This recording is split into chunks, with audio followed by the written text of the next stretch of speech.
Okay, so new theorem to talk about today. It's kind of new. It's really kind of the same old theorem that we've talked about over and over again in different contexts. So I'm going to go fairly quickly through the derivation here, because again, it's the structure of the argument you've seen before. And all we're really going to be doing here is applying a very familiar collection of ideas in a new context. So here we have a surface in R3, and we're going to be looking at the boundary curve of that surface, and we're going to be trying to relate circulation around the boundary curve to, hopefully, fingers crossed, some sort of a flux through the interior. That's the idea. So in particular, here's on the diagram, we're going to be here. We're going to be looking at a boundary of a surface over which we're going to do a line integral, vector line integral of some vector field. And the hope, fingers crossed, again, what we're hoping for is that we'll be able to view that as something we could have done to the vector field that we could then take a flux of through the original surface. So again, structurally, same old idea. All right. As usual, the big question is, do boundaries accumulate? So is the boundary of the whole surface, can I think of that? Does it break down into a summation of the boundaries of the little pieces that I would break the surface up into? And as usual, the answer is yes. Here's the picture motivating it. So here's one little piece of surface. Well, let me do it like this. Here's one little piece of surface, and here's its boundary curve. Now, I guess really I should, when I say surface, I have to talk about it as an oriented surface. So there's a normal vector, and thumb, right hand, fingers curling around, etc. Here's what the boundary, the oriented boundary of that piece of surface is. Likewise, over here, here's a piece of surface. It's an oriented piece of surface. Now, these two pieces of surface are part of the same original oriented surface. So their normal vectors point in a consistent way. Right? That's important. That being the case, the boundaries, the pieces of boundary of that, again, think about your thumb and fingers of your right hand, etc. The boundaries look like that. Now let's ask what happens when we take this boundary and that boundary and add them up. Let me declutter the picture here a little bit. What happens when I do that? Well, there are now 8 terms here in these two pieces of surface I'm looking at. But, as usual, 2 of them represent line integrals along the same little piece of curve, just with opposite orientations, and so they cancel. And so, in fact, I really only have 6 terms. In fact, altogether, notice that these 6 terms give me the boundary of the union.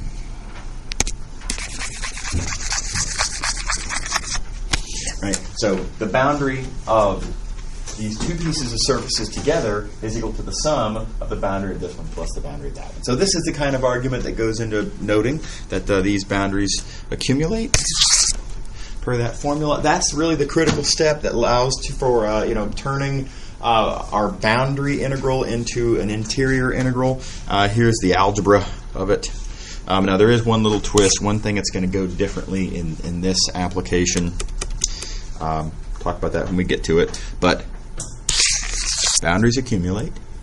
So said differently, line integral around the boundary of the whole thing is a sum of the line integrals around the boundaries of the individual pieces. If something is true for all values of I, then it's true in the limit. All values of n, excuse me. This looks a lot like a surface integral. I mean, we're adding up. We're taking a limit as we're adding up over a surface, right? So it looks a lot like a surface integral, just not quite. We need to have, as usual, there needs to be an area element there. So we're going to multiply and divide by delta S. Again, as we've done several times in the past. This now looks an awful lot like a surface integral. like so. The question just is, in the limit, what is this integrand? And this is where we've had different experiences in different contexts. When we were talking about the fundamental theorem of calculus, that happened to be this integrand happened to be a familiar expression. It happened to be the derivative. That was a lucky break. When we were talking about the fundamental theorem of line integrals, well, we got down to this point in a slightly different way, but the punchline is it ended up being a familiar quantity. It's the gradient vector. With Green's theorem and Gauss's theorem, no such luck. We got down to this point, and this was unfamiliar. And at which point, I just asserted that, well, actually, this can be computed in its details. We're not going to talk about Math 312.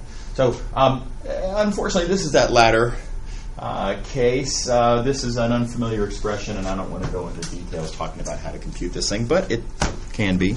And the result is that is this expression. Now, here's the awkwardness. The awkwardness is that is not just a function of position. That's not just some value. Divergence is just a number. Right? This is a weird. This depends on the normal vector. This expression that I'm interested in here, our integrand, depends on how your little piece of surface is oriented. Which way is it pointing per its normal vector? So that might appear at a glance to be bad news. It's actually good news. Let's look back what we're going to do with this. We're going to plug that in for this integral. If think about it, that's actually the wrong kind of integral. It's not the kind of integral we were hoping for. This is a scalar surface integral, indicated by the fact that that is ds scalar. Sort of had to be, because we did a multiply and divide thing here. You can't divide by vectors. Okay? So we got a scalar surface integral. That wasn't our goal. Our goal was to get a vector surface integral. So we had arguably a piece of bad news there and a piece of bad news there, but when you put this bad news into that bad news, notice that it all turns into that. And this is a vector surface integral. Yeah, it all kind of works out. So, good news. Okay. All right, so the last little move at the end is different in this case, but the punchline is that the result is kind of familiar. Specifically, we have a result now that says that a line integral around a boundary curve of a surface can be computed as a flux of a certain new vector field through the surface itself. Okay, so this is Stokes' Perl theorem. Now, a notational point, if we look at this expression, the vector field whose flux we're computing here, that vector field, it's called curl, and you remember a couple times in the past we've gotten down to this point and been looking at a particular expression and made the realization that, gosh, it looks actually kind of suggestive of something we've seen before. Looks kind of like a cross product. Does everybody see how it kind of smacks of cross product, just vaguely? So in particular, it looks like a cross product of the del operator with the original vector field.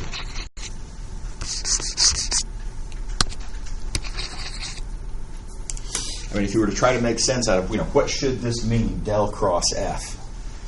Oh, this is how you do a cross product, and if you just kind of go along and do what seems natural at each point, then you get exactly this curl. So that then is an alternative notation for curl. Just like we had sort of a notationally suggestive new notation for divergence. This likewise. Very common in physics classes. This is an extremely common way to write curl, del cross F. You're going to see this in a lot of different places. So I'm a fan. I like to use it quite often. Okay, so here's the theorem then, Stokes' curl theorem.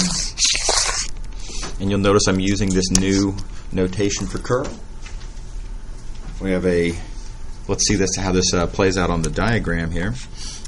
Again, we were looking at sort of this part of our diagram.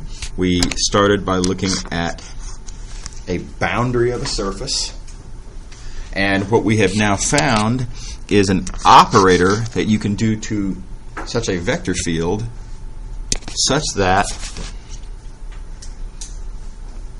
a line integral of the original vector field over the boundary surface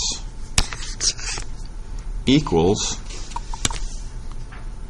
the flux of this new curl field through the original surface. So again, now on the diagram, structurally, the way the way your fingers move around when you're explaining what's happening in this theorem looks just like the way it looks for the divergence theorem and the fundamental theorem of line integrals, etc. So it's really the same thing, different context. Does that make sense to everybody? You can pause for questions. Okay. Right. Okay, let's see an example. Okay, so I'm going to compute a certain line integral. We are given a vector field, and we are given a curve. In fact, we're given a parameterized curve. So compute the line integral. Now, let me point out, as I have several times in the past, these problems do not necessarily, in fact, they usually do not announce themselves as, hey, this is a curl theorem problem. So you're going to see a question like this. It's going to say, compute the following line integral, vector field, curve, etc., and you might, from Chapter 5 studies, be tempted to say, oh, well, okay, we have a method for computing line integrals, and that's parameterizing. Oh, look at this. They even parameterized the curve for me. It's very tempting to look at this already pre-parameterized curve and say, I'm going to throw this in to the Chapter 5 formulas and plug and chug. Well, you might already see kind of why I don't want to do that. Look at these. Your x and your y are trig functions, and the x and the y over here, now we're going to have exponentials of trig functions. I mean, it could be worse, right? But still, it already is looking kind of bad, and it's not clear that this is an integral that we want to tangle with. So an alternative approach would be nice. Now, you might be thinking to yourself then, oh, we already have an alternative way for computing line integrals. We have the fundamental theorem of line integrals. What could be better than the fundamental theorem of line integrals for computing line integrals? Right?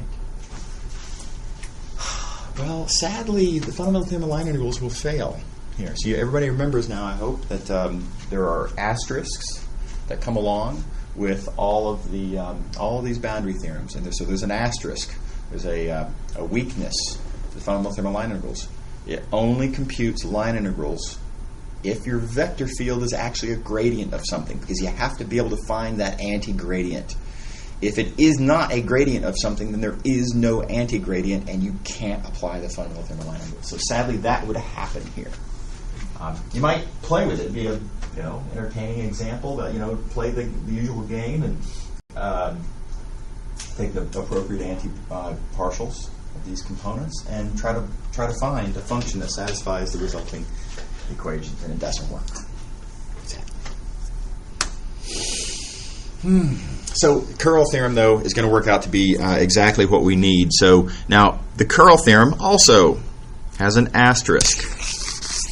Right? If you want to compute a line integral with Stokes' curl theorem, notice that the curve over which you're computing this line integral, that curve has to be a boundary of something. This is not optional, right? This is a requirement of Stokes' curl theorem. It specifically only computes line integrals around boundaries. Vector field can be whatever. Differential. But the curve has to be a boundary. So we have to check here. We have to look at our curve that we're given, and the curve was parameterized, and in fact, if you think about it, that curve is just going around the unit circle in the xy plane, makes one loop because t goes from 0 to 2 pi. So in fact, this is a boundary. Let me draw a little quick picture here. This curve is doing exactly that. So that curve then is a boundary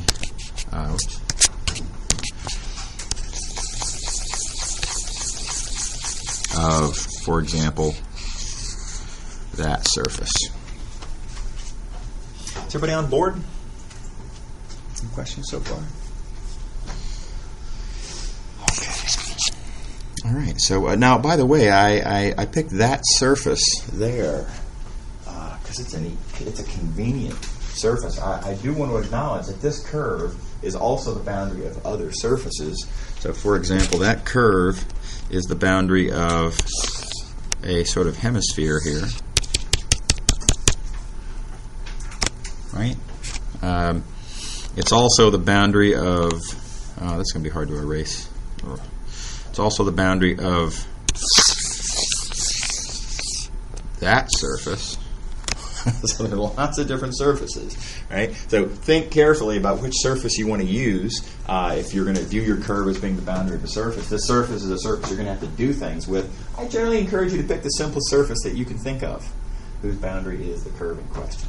And it'll usually be pretty clear. There are occasional instances where choosing a weirder than simplest surface has advantages. They are pretty rare. Most of the time you want to pick the obvious one. Okay. Right, okay, so we're going to compute this line integral. We've made the realization that we're asking for a line integral over a curve that is a boundary of a certain surface. We're going to pick the easy surface. We're going to pick the unit disk in the xy plane oriented upward. And having done that, Stokes' curl theorem says I can compute that line integral with that flux integral. Specifically, the vector field, I have to take the curl of that vector field and compute the flux of that curl. Right, and so now let's compute the curl. We've got a formula here for curl, computed like so.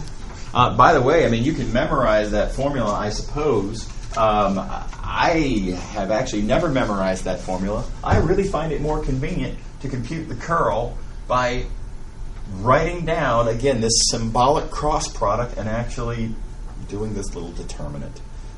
It doesn't take any time to go through that little determinant process, and I have more confidence in my ability to compute a determinant than I do in my ability to memorize a bunch of little details.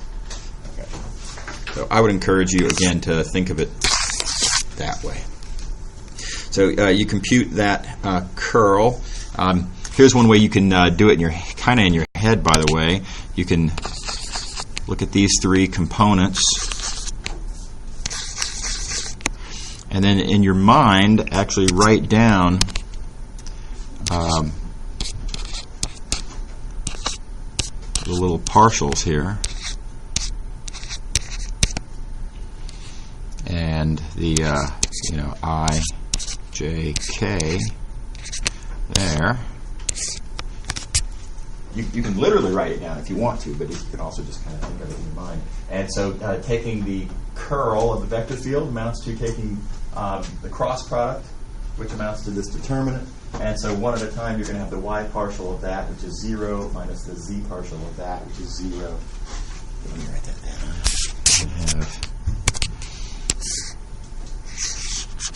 You're going to have that, right, which is 0.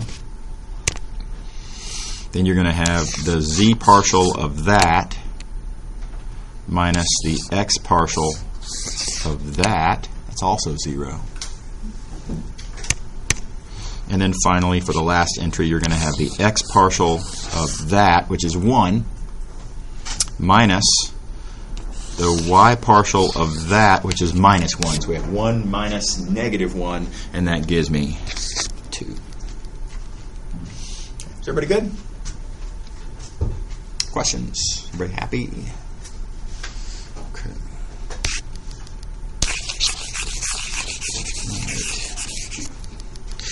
So we've transformed the question. The original question was to compute this line integral. Stokes' Curl theorem has given us the alternative of computing that flux, and that's a much easier calculation. In fact, if you think about this, let's draw again what our surface is. Our surface is, well, here was our original curve. Our surface, I'll do it in a different color. Our surface is this disk here. The unit normal vector is 0, 0, 1, and so that's an easy flux integral to compute. The vector field points, well, it's an easy dot product of the vector field with the unit normal vector. The area is easy and no problem. Yes? If you were to calculate that integral without realizing that's the area of S, and you wanted to put like bounds on it, what would the bounds of the integral be? On this flux integral? Yeah. Well, so you would have to parameterize. And the way we would parameterize this is I would parameterize it by using the graph parameterization, because this disk is part of the plane z equals 0. So it's an easy formula for z as a function of x and y. And the graph parameterization would be a really easy parameterization, right? So then u and v would simply range over the unit disk. Just be negative 1 to 1. Well, so whichever one's on the outside would be negative 1 to 1, and the other would be the one with the square roots. Okay. Because then, where does the pi, where do you get a pi? I guess you get a decimal version. The answer is 2 pi. Oh, yeah. Right. So the way I come up with 2 pi. Oh, you're wondering where in that calculation would you come up with 2 pi? Well, in fact, what would happen is if you wanted to do it strictly algebraically without making geometry observations, then it would come up when you do a trig substitution. So in other words, that the bounds on the inside integral would be trig substitution square roots. It would be like square root of 1 minus u squared. Right? So you do a trig sub, and then you'd get an inverse trig function, and then that's where the pi's come from. Yeah. But are you comfortable with the geometry argument that that's much easier to see how to do? Yeah. Yeah. Exactly. Good. I was just curious where the pi came from. Yeah. Sure. Good. Right. Okay. So another example. So here we have, let's see, we're going to compute a line integral, got a certain vector field, and then the curve that we're given is the intersection of that plane with that cylinder. So our curve is this curve here. And an orientation is given also. Notice that it says oriented counterclockwise as seen from above. Now let me point out, you got to be careful when you use words like clockwise and counterclockwise in 3 space, right? Because this looks clockwise to you guys, it looks counterclockwise to me, right? So if you say oriented, this is if we have an ellipse that's oriented clockwise, well, this looks counterclockwise as seen from above, but it looks clockwise as seen from below. Right? So you're going to notice that when I'm describing orientations for curves in R3, if I use clockwise or counterclockwise, I'll give you a perspective. And you have to use that in interpreting. Okay. Right. So there's our orientation on that particular piece of curve. Now, again, you can plug and chug. Let's not. Let's use Stokes' Curl theorem here. In particular, notice that the curve is indeed a boundary. It's a boundary of, among many other much more awkward choices, this surface there. Right? So I'm going to try to I'm going to use Stokes' Curl theorem to rewrite the line integral in question, the circulation in question, as a flux integral through that surface. Now, that surface, you'll notice, is part of that plane with that equation, which therefore has that normal vector. And now, one little twist, I'm going to take that and divide by its magnitude to turn that into a unit normal vector. Yeah? How do you know that's the normal vector? Oh, yeah, just interpreting from the equation here. Right, so chapter 1, equation of a plane, etc. So a non-unit normal vector for this plane is going to be 1, 0, -1. Okay. I guess I multiplied by -1%. It doesn't matter. Oh, no, excuse me, it does matter. We have to be careful about which way, because this, being as it is oriented counterclockwise as seen from above, that means that the normal vector's got to point up. So I had to make this third component positive. Yeah. Is that good? Yeah. Everybody happy? Right, so our surface is going to be part of that plane. Now, notice I could solve for z in there. So I could parameterize the surface with the graph parameterization if I needed to. In this case, let's see, are we going to need to in this case? No. Something really nice happens.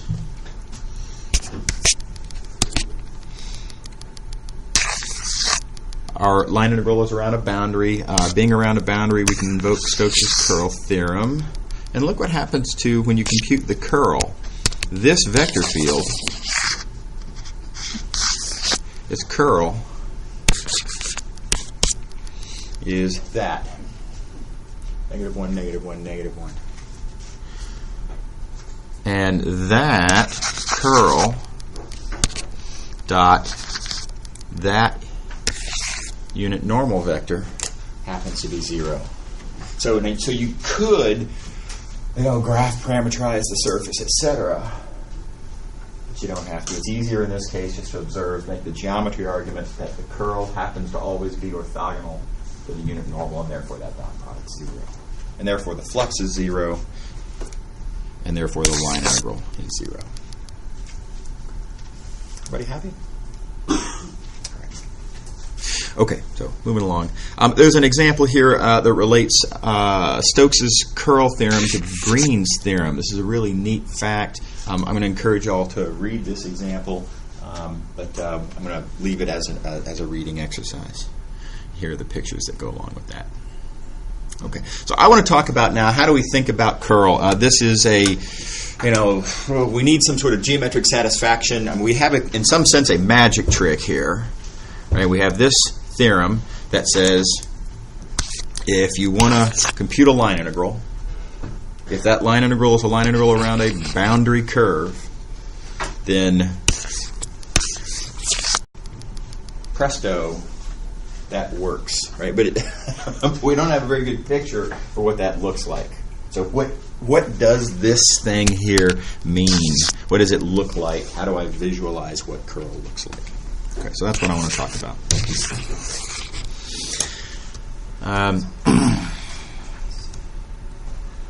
So I want to view it as a density.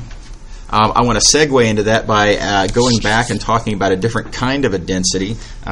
You might have conceivably noticed that this was missing from our original discussion of densities. Remember, we talked about how the fundamental theorem of calculus gives a perspective on viewing the derivative as change density. It's a weird point of view, right? But that allowed us, sort of by analogy, to view divergence as flux density, flux per unit volume, interpreting boundary flux, kind of like change, as something that accumulates over the interior, and as an accumulating, almost stuff-like quantity, you can view it as having a density, how much of that stuff per unit volume is going on. So a lot like interpreting the derivative as change density. And then we did the same for Green's theorem. We interpreted Green's operator as talking about circulation density, circulation per unit area. Okay, so why didn't I include the fundamental theorem of line integrals? Why didn't I talk about the gradient along those same lines? Well, the reason is that it's slightly different. We can make a connection to density using the fundamental theorem of line integral. It's just there's an orientation aspect that comes up that we need to treat a little bit differently, and I figured there was enough going on when we were talking about flux density, so I wanted to keep it scalar. So here's the oriented version of that. Here's our fundamental theorem of line integrals. Notice that we're computing change. So as I have before, I'm going to represent that with this capital Greek letter delta. Change accumulates. The way we compute that change is with a line integral, the gradient vector. And so by extent, I mean, what you would expect to interpret here is that, well, that's equal to that, and therefore this, and doesn't this give us a sort of a notion of density? And it does, just in a different way.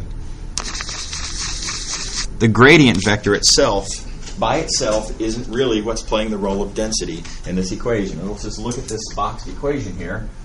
Change per unit size, change per unit length along the curve isn't just the gradient vector.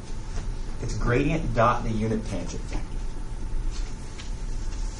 So this is not analogous exactly, as we're seeing it, to what we did with the fundamental theorem of calculus and Green's theorem, Gauss's theorem, etc. So what's different about this is that, in some sense, you couldn't really expect the gradient vector by itself to be a density, because it's not a scalar. Change is a scalar. The gradient is a vector. In what sense could a vector be a density of a scalar? It doesn't make any sense. Okay, so let me draw a picture here. So I'm going to draw a few level sets of a function. And let's consider what's happening at this point here. And here's our gradient vector. Well,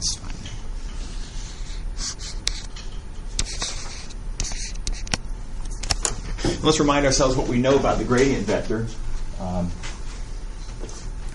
It's perpendicular. That's not very perpendicular, forgive me. So the gradient vector is perpendicular to these level sets. And we also know that the magnitude of the gradient vector, right, tells you how fast the function's changing in that direction. Well, that kind of sounds like we're talking about change density. How much change per unit distance as you move in that direction? Change per unit distance.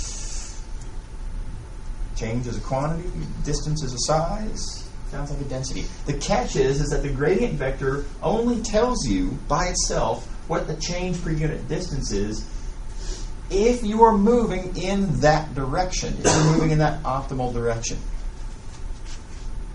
So the magnitude of the gradient vector, yeah, it tells you the change per unit distance, but it tells you the ideal, sort of the maximum change per unit distance. If you're moving in a different direction, if you take off and start moving that way, the length of the gradient vector does not tell you change per unit distance as you move that way.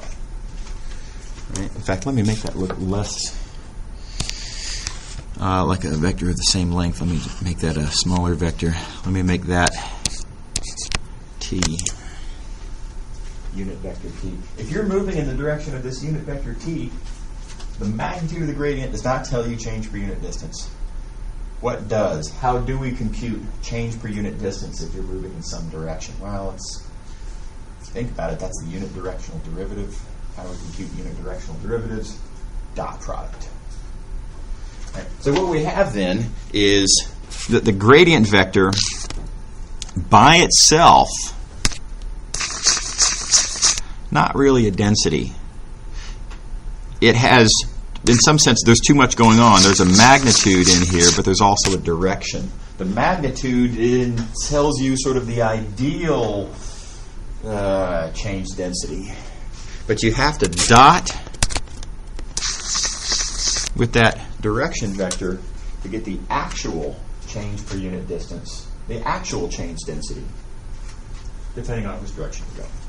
So this feature of the gradient vector, the fact that it has, in some sense, two pieces of information. It has a change density, it has sort of an idealized change density, and also a direction whose dot product will allow that to adapt to other directions, means that the orientation is what I like to call an oriented density. So the gradient, oriented density. The density is in there. You just have to do a dot product with the direction to get the actual density. Okay. So specifically, because we're talking about change, the gradient vector, I like to call it oriented change density. Now again, that's a weird way to think about it, but I think that there's a lot of value in thinking about the gradient vector this way. Okay, is everybody on board? So now again, this is a new point of view. It's not that unlike what we did with the divergence theorem, Green's theorem, etc. It's that there's this orientation aspect of it that's really intrinsic to what we're doing. We're keeping track of how a function changes, and a function changes at different rates in different directions. So it has to be more complicated in some sense. Okay, so that being said, let's go back and talk about curl. So we find ourselves in a similar situation looking at curl and Stokes' curl theorem. So here's Stokes' curl theorem.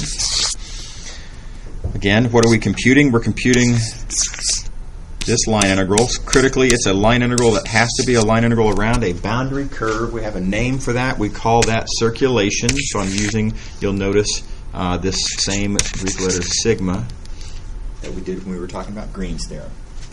We're computing ultimately the same thing, circulation. Okay, we've made the observation that circulation accumulates. In fact, that's all this is. This is adding up how circulation accumulates. So that's equal to that, and therefore that's equal to that. Right? And again, can we view curl in this equation as playing a role of a density? And, well, not really. Look what's going on in this equation. Circulation equals, well, there's this formula here, and yes, there is area on the right. So the circulation per unit area is kind of showing up, but it's not just curl. It's curl dot the normal vector. So there's another orientation thing going on here. Curl is by itself not a circulation density. It's curl dot in. That's the circulation density. And so analogously with the gradient vector, I'm going to then view curl itself as an oriented circulation density.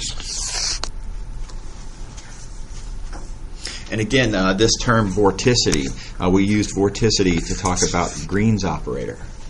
Again, it's the idea is that circulation is, if you have a vortex manifests itself by the fact that there is a circulation, and that circulation measured as a line integral. Right? If you want to know how much of that circulation happens per unit area, in some sense you're asking how much of the vortex that we are looking at is happening, is accumulating in that area. Very natural choice of words, I think.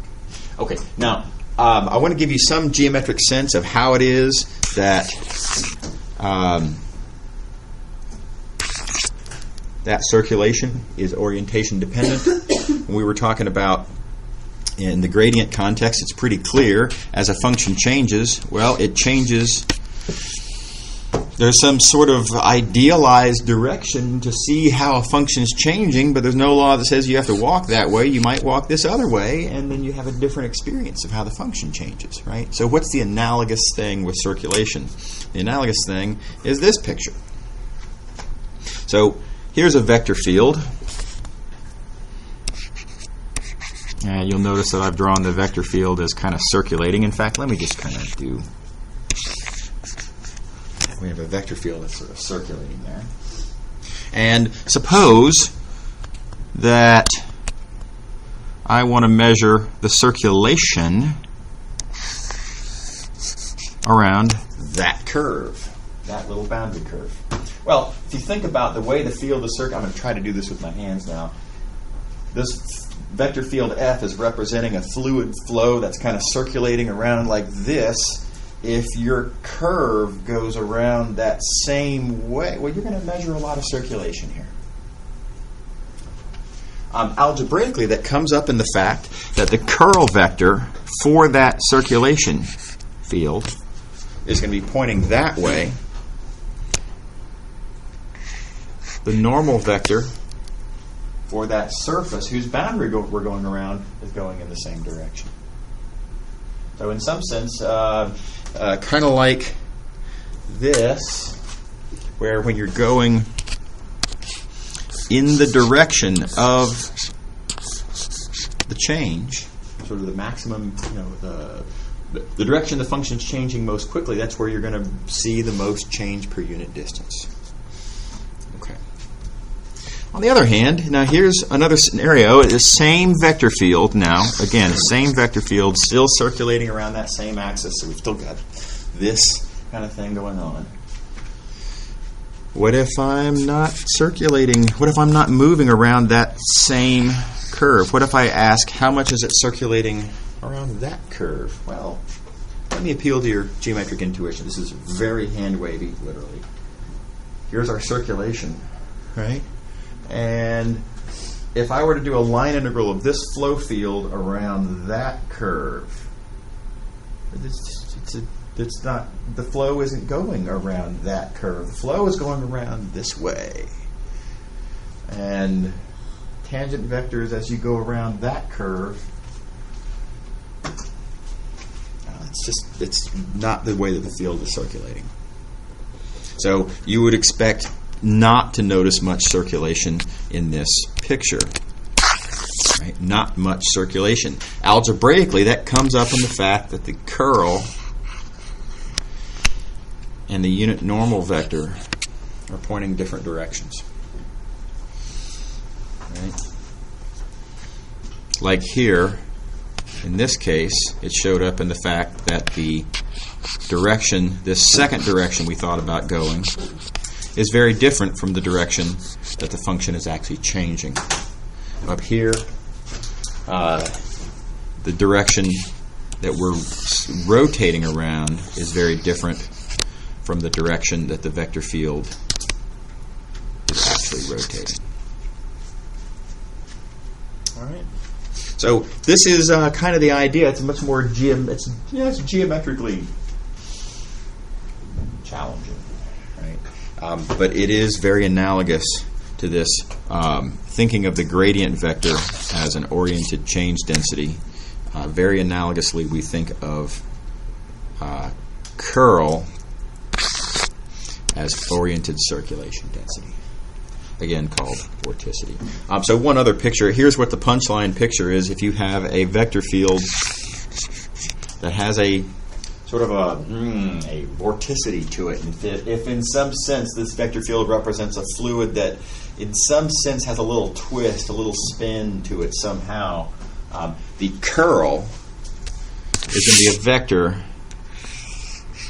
that points in the direction around which that flow is happening, and where the magnitude of the curl represents the amount, the degree of that circulation. How fast, in some sense, is the fluid flowing around that axis? Okay.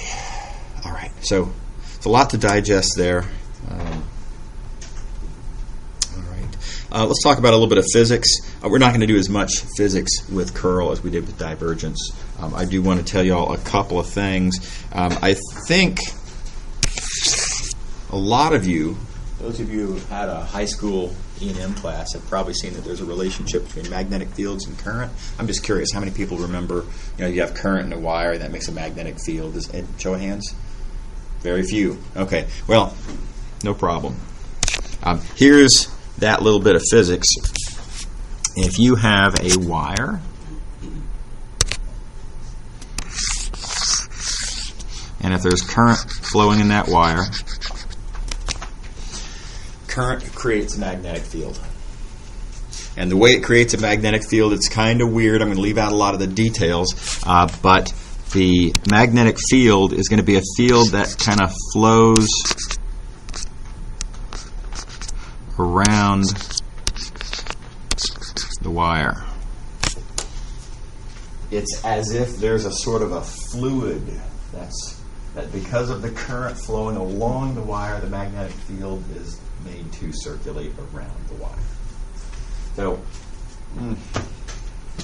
it's a weird world, right? But that's how magnetic fields work. Okay, so I'm going to talk about a generalization of this idea. Instead of talking about current in a wire, It's physically relatable if you think about it. I mean, current, that's how the electricity that we make use of in the world, we have electricity moving along in a very controlled manner through a wire, right? But we have a more, in some sense, general way to think of flows of things. So here we have electrical current flowing along a wire, but in general, we can think of current as flowing in the form of a vector field. So in other words, there might be this fluid of charged particles flowing along, not confined to a wire. Well, this still creates an a magnetic field, and it still creates a magnetic field that kind of circulates like this.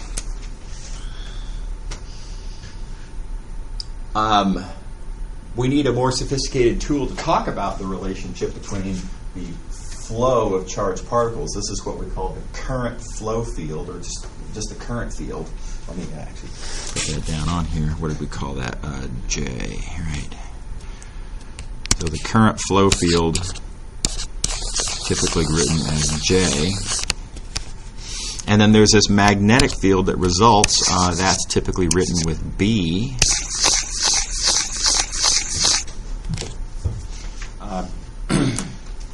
So it turns out that we have exactly the sophisticated tool that we need to describe the relationship between J and B.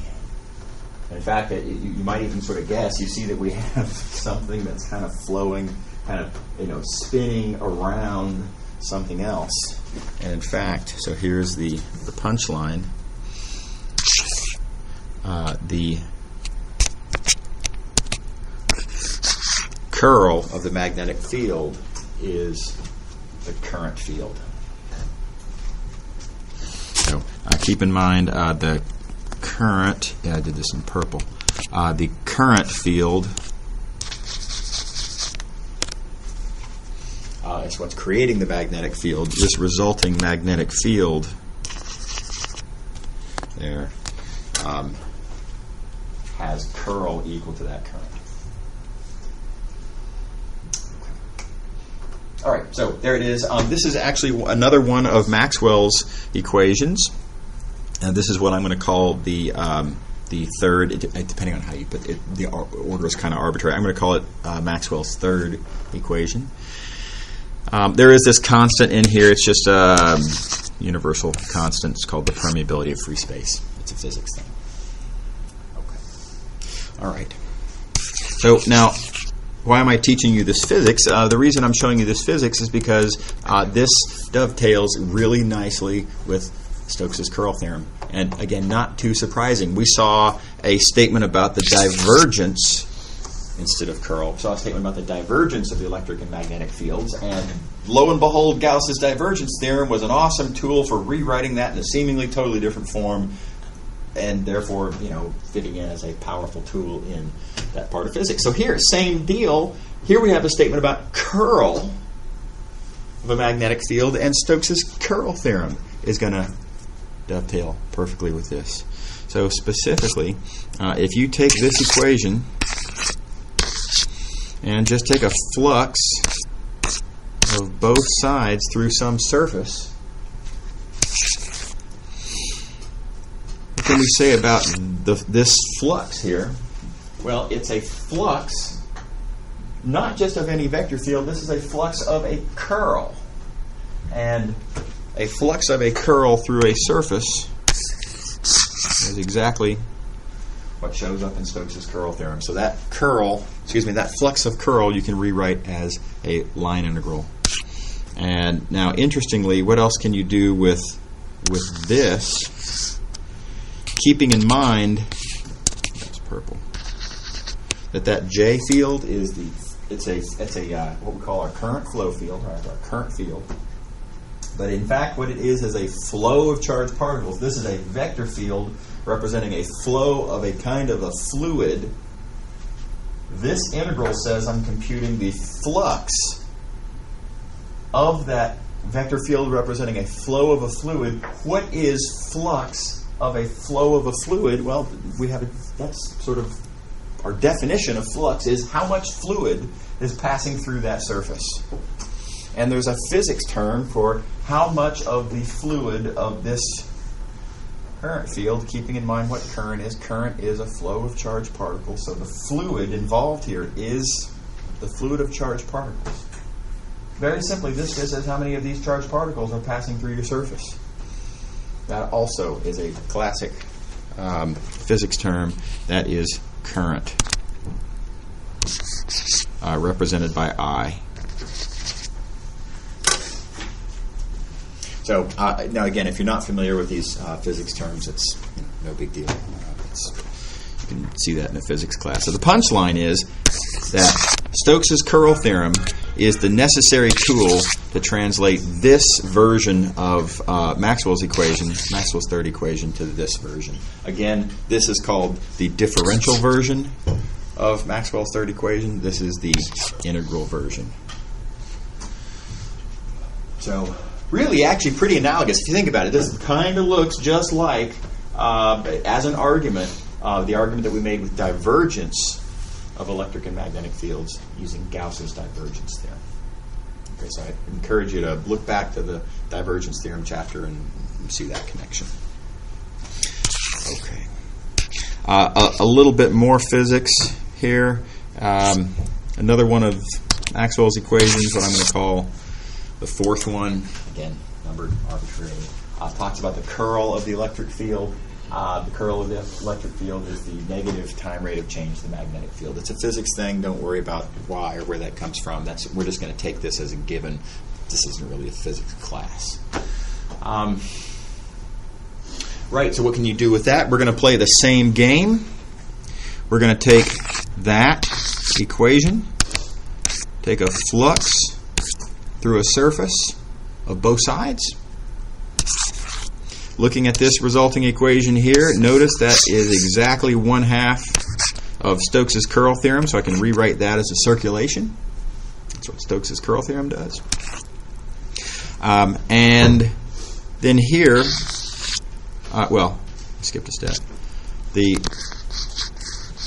time derivative factors out. And what we're left with is just magnetic flux, which we already have a notation for. So again, now we have two versions of the same, morally the same theorem. These two, at a glance, might look pretty different. This is a statement about certain various derivatives that you might take of your electric field and how that relates to the magnetic field. This is a statement about an integral that you might do of your electric field and what that might relate to. So they look pretty different, but again, these are basically saying the same thing as connected by Stokes' Perl theorem. Okay, so very analogous to the argument we made higher on this page.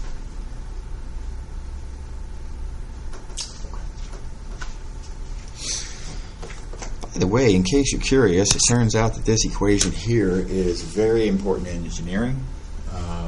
This is one of the big ideas behind how electric generators work, and similarly electric motors.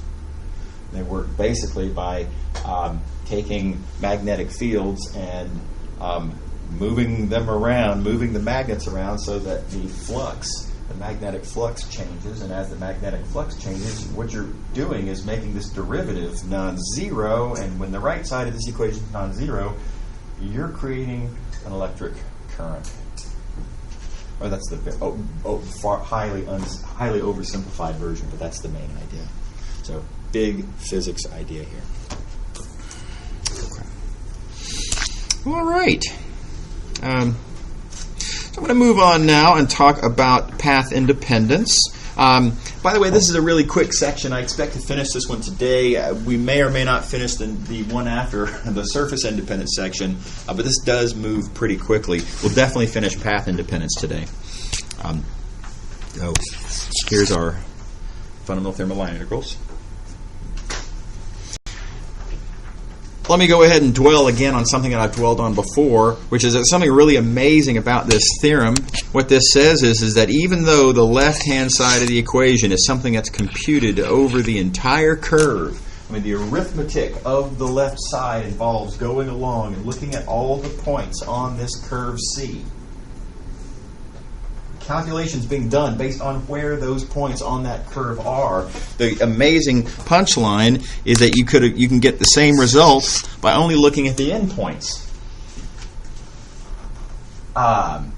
That's weird, right? I mean, if the curve matters on the left side, shouldn't it at least show up on the right-hand side? The fact that it doesn't show up on the right-hand side suggests that we could take two different curves,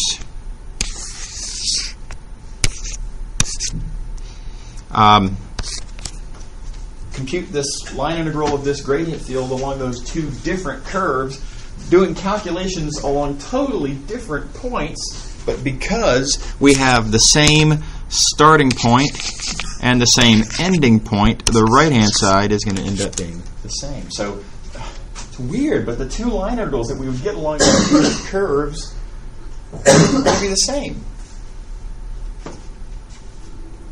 Even though these curves share no points in common, except for the starting and end. The overwhelming majority of the points that go into the calculations of these line integrals, totally different points. So I think that's stunning. It's shocking.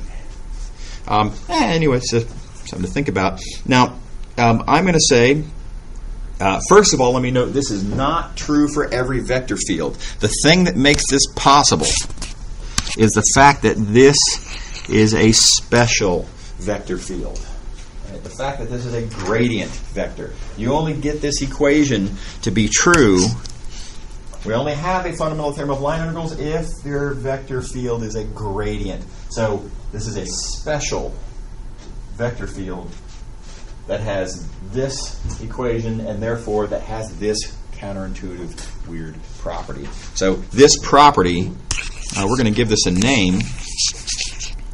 The fact that you can go along different curves and have this line integral give you the same answer, that is a special property of that vector field, and I'm going to call this property path independence.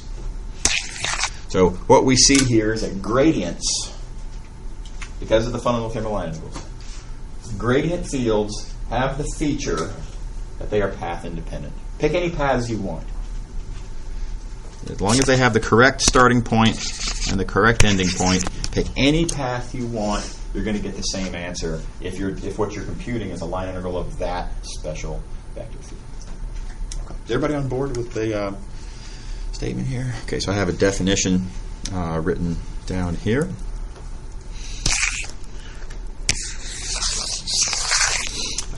So a vector field in general.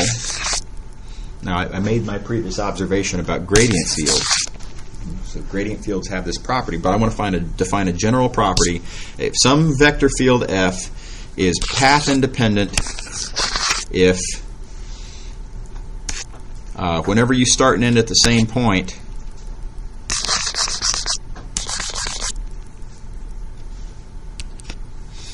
these two line integrals are equal. So now let me emphasize, this is the definition that's being made here is a feature of the vector field. It's the vector field that we're talking about. The vector field has this property that pick any curves you want. You're going to get the same value. Okay, so what we've seen, this equation here basically tells us that gradients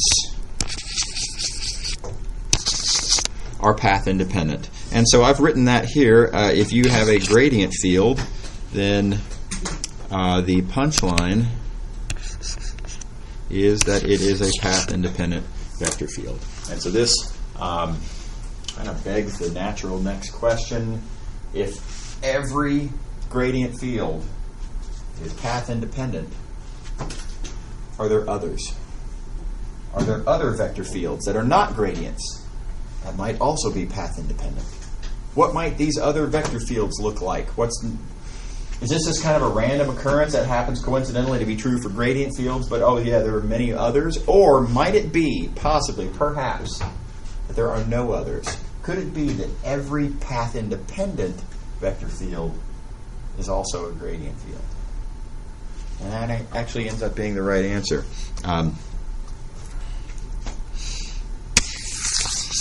If you have a path-independent vector field, it's a gradient of something. By the way, in all of the rest of this chapter, I'm going to assume everything in sight is continuously different. I don't want to worry about regularity conditions and differentiability and stuff like that. All right. So I'm going to skip this proof. It's kind of a clever little argument here, and I encourage you to give it a glance. But the punchline is what we're interested in here, and that this is true. So not only is it the case, as we see directly from the fundamental theorem of line integrals, that every gradient is path independent, but the other side of that statement is that every path independent field is a gradient. All right, it's a really nice fact. So I've got a highly manufactured example here of how this might be useful. So here is a vector field, and you'll notice that I have some specific information about this vector field. I don't really know anything about Q and R. These second and third components of the vector field, sort of who knows, right? But the first component of this vector field has a factor of z in it.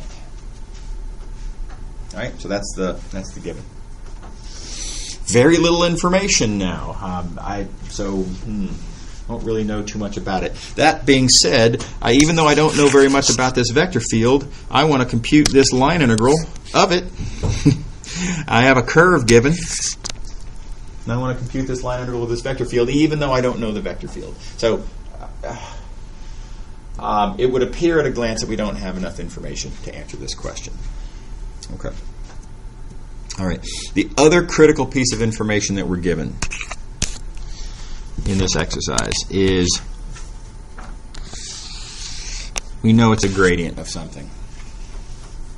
So the way we're going to use that, of course, is if it's a gradient of something, then it means we also know that it's path independent, and that means that we can take this path and we can move it around however we like. We've got to keep the endpoints fixed. We can't change it to anything, right? But as long as we keep those endpoints fixed, we can change the middle of the path in whatever way we would like. So let's see. Do I have a good picture here? I guess I don't. Let's draw what we're dealing with here. The curve in question is, I need a little bit more room here.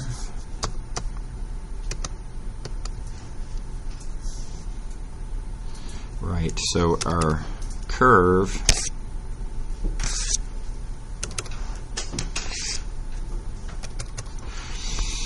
when t equals 0, I have 0, 0, 0, so it starts at the origin. Now, where it goes from there, oh my gosh, it's very complicated. I don't know. Let's not worry about that. But where does it end? It ends when t is equal to 1, at which I have, well, let's see here, it ends at E 0, 0. So it ends there. Right, so it starts there and ends there. The path itself, the path itself is all kinds of who knows what. But we know that this vector field in question has this magic property of being path independent. So I can change this curve without changing the value of the line integral that I'm trying to compute. I can change any curve I want as long as I keep the endpoints fixed. Now, what do you think? What choice should we make? Should I choose that curve? No, of course not. Right? Let's make the obvious choice. We're going to choose that curve. Straight line going from our starting point to our ending point. Okay. All right. Okay, so that being done, our derivative is easy. Right? We had our parameterization here. Where'd it go? Yeah, there's our parameterization. The derivative of that parameterization is E00. Here's our x prime. Here's our vector field. Now the good news here is that even though I don't know the details about this vector field, one thing that I do know is that the first component has a factor of z. Now let's go back and look at our curve. On my new curve, on this curve here, what is z? Well, z is 0.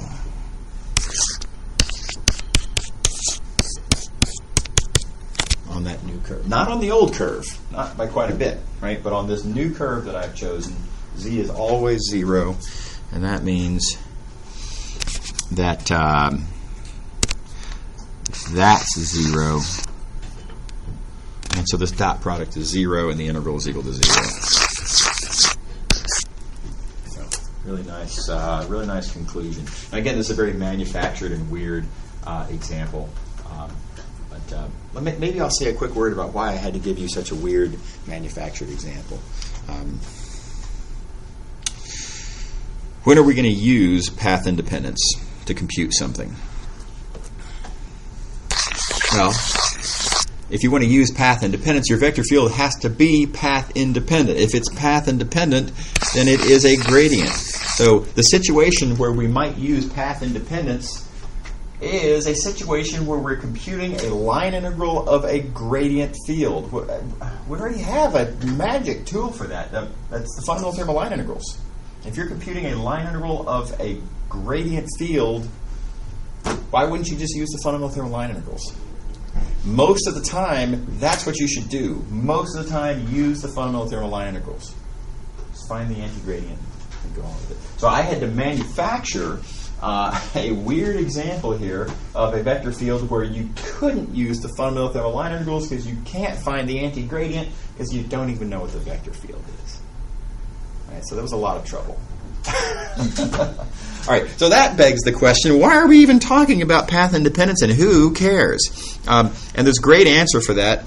It's even though it's not always something that's computationally important, that's not all of what we do with mathematical ideas.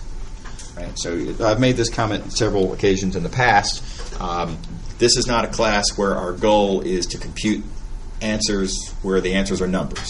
This is not a plug and chug course, right? We're interested in connecting various different ideas. So the mere fact of path independence and its being simultaneous with gradients is actually pretty cool by itself, right? But here's another example of why this is useful. And it relates to physics a little bit. So gradient fields, aka path-independent fields, are sometimes called conservative vector fields. And let me try to motivate why this is. Let's talk about potential energy. Right, everybody familiar with the idea of potential energy? If I have a pen here and at this altitude it has some potential energy, but if I lift it up to this higher altitude, it now has more potential energy.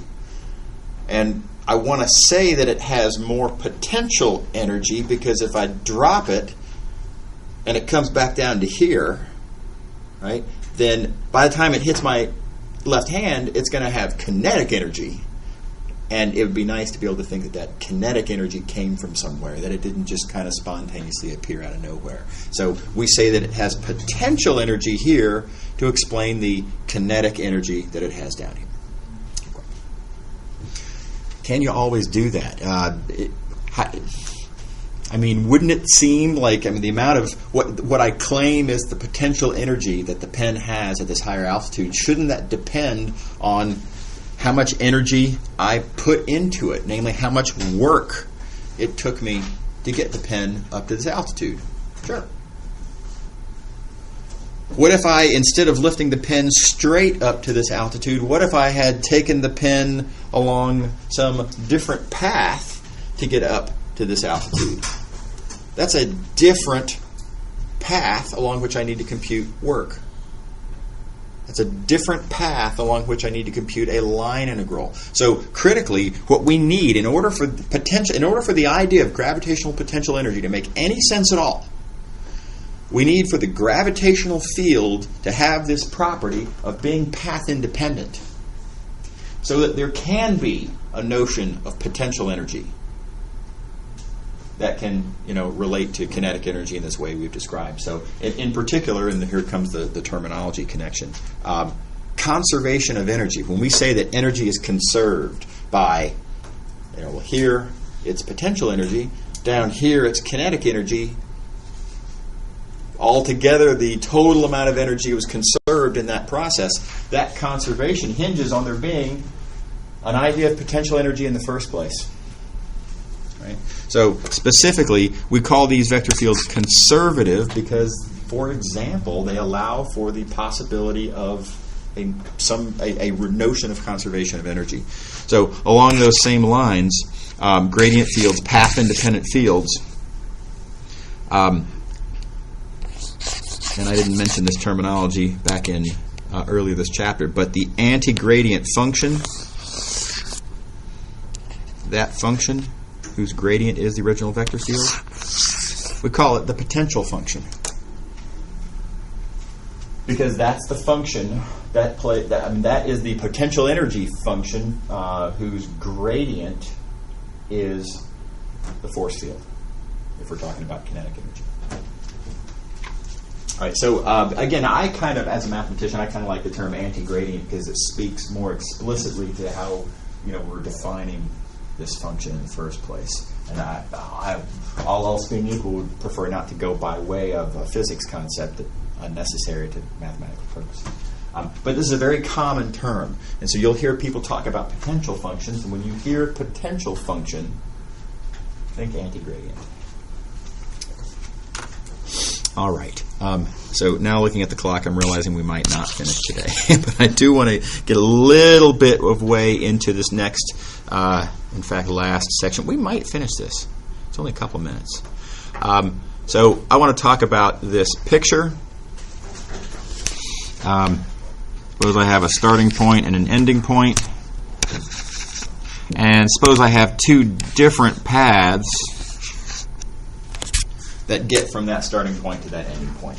Okay, well, now the way I've drawn this in this picture, you might notice that between those two different paths, they kind of sort of define a surface in here. Well, they don't really define the surface, but there is a surface whose boundary consists of those two pieces of curve. The way I've drawn it here. Now, confession, it's not always true in the R3 geometric sense. It is possible that one of these curves or the other might be tied in a knot, like that. Yeah, something weird like that, right? But so I'm going to make the assertion that mathematically, this is not really a concern. There are ways around dealing with this little annoyance of the possibility that there might be knots or braids or something weird happening. And as far as we're concerned, the picture might as well look like this. So when you have two curves, two one-dimensional curves that have shared zero-dimensional boundary points, I can talk about a two-dimensional surface that's sort of in between them. Okay, so two-dimensional surface, one-dimensional curves, zero-dimensional boundary points. Okay, and now I'm looking at the clock and realize that there's no way I'm going to finish this today. So we will finish this tomorrow very quickly. Likewise, surface independence will finish very quickly. I'm hoping actually to finish the rest of Chapter 6 tomorrow. Okay, all right, see you guys later.